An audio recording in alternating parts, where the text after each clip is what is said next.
Magandang umaga po sa inyong lahat. Welcome po sa ika-6 na simbang gabi natin ngayong taon na ito. At magandang umaga rin. Naka-live po ba tayo? Nasaan ang camera natin? Ayun. Hello po sa mga nanunood sa ating banal na misa. No? At kasama po kayo sa mga intensyon natin, no, para sa ating pagsisimba ngayong ika-6 na araw ng simbang gabi. No, it is good to be back. Parang 2 taon na rin po yata. No, hindi ko na rin maalala kung kailan ako huling nagmisa dito sa inyong parokya. Pero masaya na makatagpo kayong muli. No? At iyon po siguro yung napakagandang tema ng ating ebanghelyo ngayong ika-6 na simbang gabi. Pagtatagpo. No? Encounters, pagdalaw.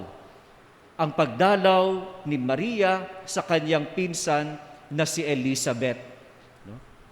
Kakaunti ang alam po natin tungkol kay Elizabeth. Hindi ho ba?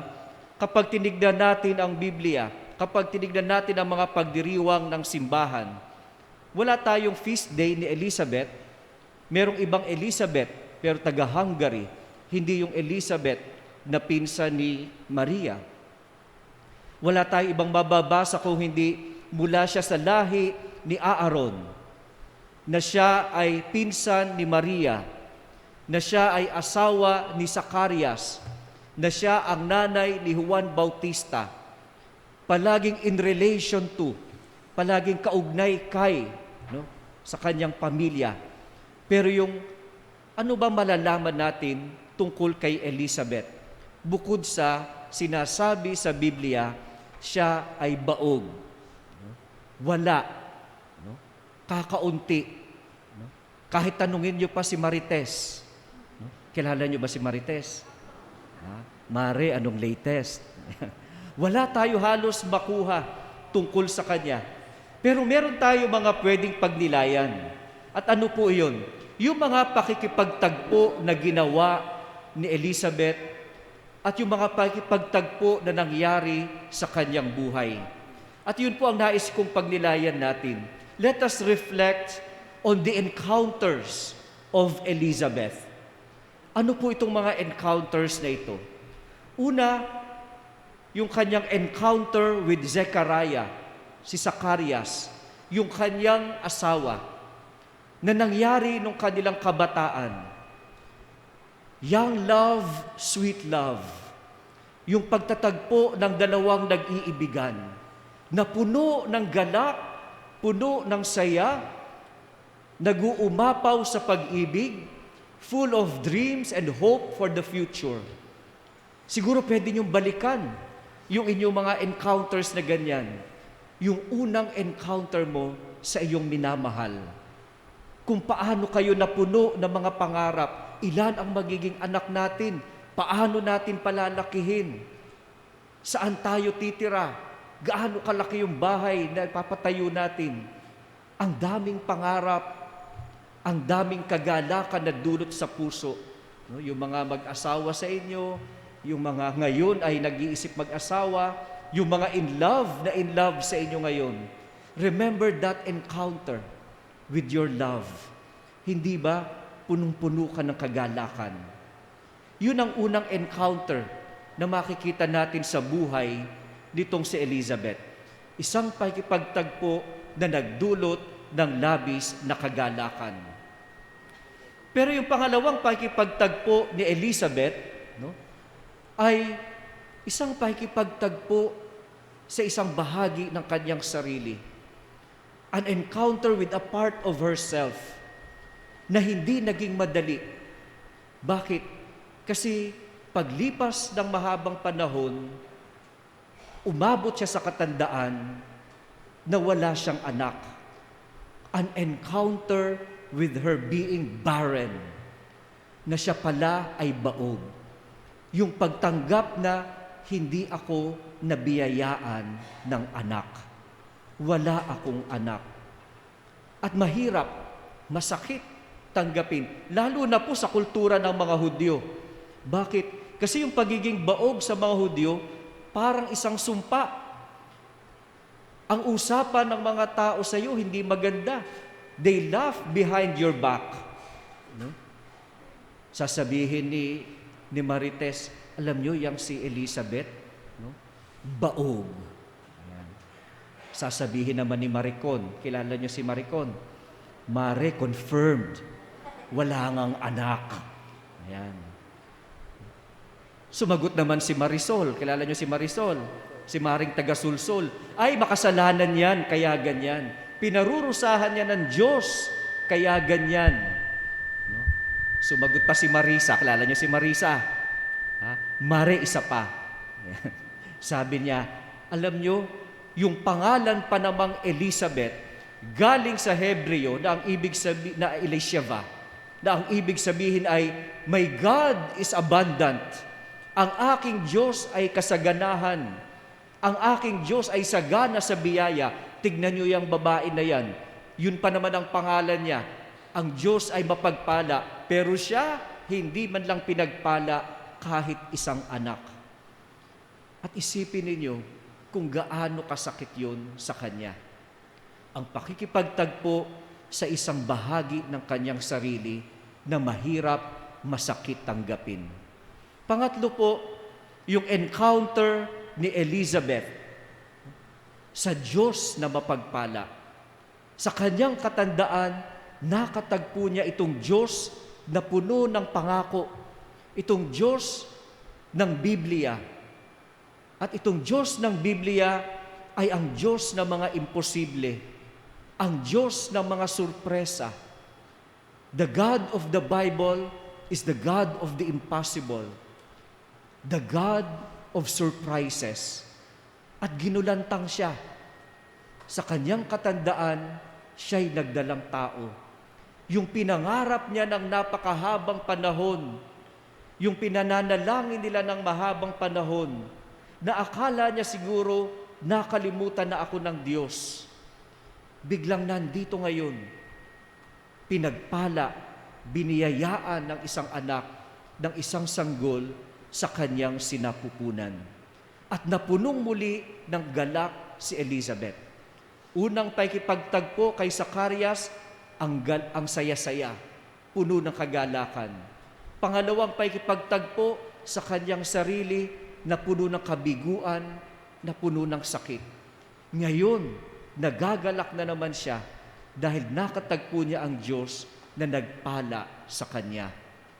At ngayon, yung huli sa Ebanghelyo, ang kanyang pakikipagtagpo kay Maria, the encounter with Mary. At tingnan niyo yung pagtatagpo po nilang dalawa. Puno ng saya, puno ng galak na pati ang sanggol sa sinapupunan ay napalukso sa tuwa. Yung makatagpo mo si Maria at si Jesus, nagdudulot ng matinding kagalakan. At ganun ang naranasan nitong si Elizabeth. Hindi ho ba ganyan din ang nararanasan natin? Noon pong nakaraang December 8, siguro dito, napakadami ring nagsimba. Doon po sa aming parokya, December 12, nung pista ng Guadalupe, hindi mapigil ang napakaraming tao. At ngayon din, simbang gabi, kahit sa ang parokya, talagang napakaraming tao sa labas. Dahil pwede na tayong magsimba. Dahil nagagalak tayo tulad ni Elizabeth na muli makatagpo si Jesus at ang kanyang ina sa banal na misa. Nagdudulot ng kagalakan ang makatagpo si Jesus at si Maria. Mga kapatid, kung iuugnay natin ang buhay natin kay Elizabeth, ang buhay din natin may mga pakikipagtagpo na nangyayari.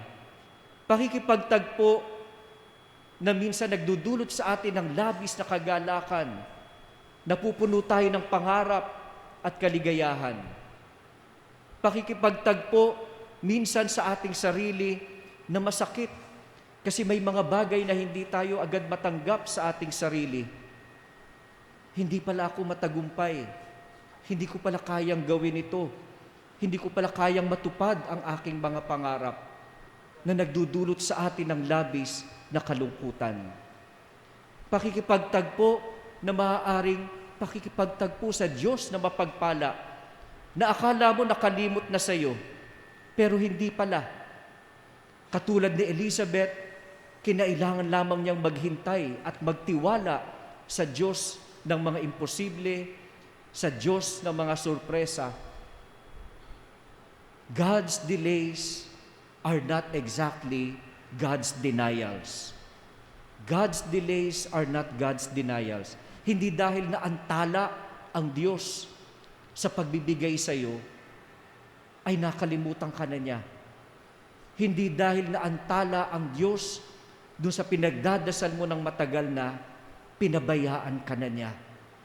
Madalas ganyan ang iniisip natin. Nakalimutan na ako ng Diyos. Tingnan ninyo ngayong panahon ng pandemic. Ang dami siguro sa atin napatanong din, napabayaan na ba tayo ng Diyos?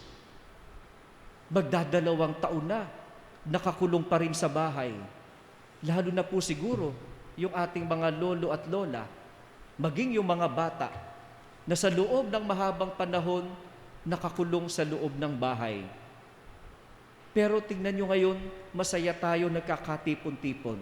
At ang dalangin natin, sana magtuloy-tuloy.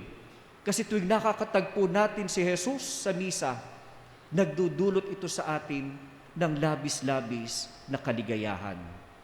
Pero sa huli po, magandang paalala din sa atin. Maybe just like Elizabeth, we also experience so many encounters in our lives. Pero ang nakakalungkot po, sometimes we encounter people without really seeing them. Nakakatagpo mo, pero parang hindi mo nakikita. Bakit? Kasi hindi ka naman talaga interesado. Kasi wala ka naman talagang pakialam. Kasi wala ka naman talagang malasakit. Kaya dumaan lang sa buhay mo na parang wala lang. Hindi mo talaga pinapasok sa iyong puso at kalooban. We encounter so many people in our lives. Let us open our hearts to welcome them. Patuloy natin sila sa ating mga puso. At baka tayo din, katulad ng naranasan ni Elizabeth at ni Maria, makapagdulot ng labis na kagalakan sa isa't isa. Sana yung bang pag may nakatagpo kang isang tao, ang pakiramdam mo din, katulad ng pakiramdam ni Elizabeth, nakatagpo ko ang Diyos. Sa bawat pakikipagtagpo, in every encounter in our lives, may we find Jesus in the people that we encounter. Makatagpo sana natin si Jesus. Tignan nyo nga yung katabi ninyo, kung gising pa. Pag ganyan ang makakatagpo mo, anong pakiramdam mo? Pakiramdam nyo ba, nakatagpo mo si Jesus? Tignan mo nga. No? O parang bruha yung katabi mo. No? Parang hindi naman si Jesus ang nararamdaman ko dito. No? Sana ganyan tayo. Ang dala natin si Jesus. Katulad ni Maria, ang bitbit niya sa kanyang pagdalaw, ang ating Panginoon. Sana tayo din, kung nakakatagpo natin ang ating kapwa, tunay nating pinapatuloy sa ating puso at tayo din tumutuloy sa kanilang mga puso upang ito ay magdulot sa atin ng labis na kagalakan. Amen.